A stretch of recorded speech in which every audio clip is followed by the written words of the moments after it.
sometimes, you kind of just, you get a bad hand, and then you're just like, it's really hard to come back from if there's the wrong modifier. For anybody that doesn't know what it is, there's various regulatory bodies that think it's teaching kids poker, which is bad, as opposed to when we have kids gambling and not labeling it poker, which is fine. I guess. So, but you're playing poker hands, but then you're modifying them in a roguelite state. So you're adding multipliers and you're adding upgrades to different hands, and you're increasing the likelihood where you might slowly convert most of a deck to being spades and then have like a really leveled up flush. So every time you get a flush, but then each round you're like fighting these like series of like bosses. And so it gets more powerful and then it resets. It gets more powerful and then it resets.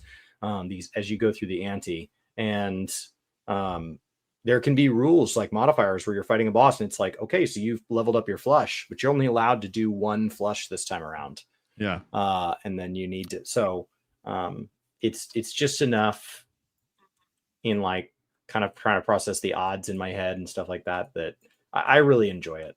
I found it to be a lot of fun. I will say, if they put Balatro in casinos, I would definitely, there is a chance I would do more gambling. That is the one thing I will give. Who knows? that they actually made, Maybe, especially if they had you like track a little account where like your cosmetics came with you and stuff. Like, there was that golf. I think that's game, how they get you'd spin the wheel and like you had an account that you logged in, or like Gauntlet Legends, and you could like log in on the arcade and like continue progress your character.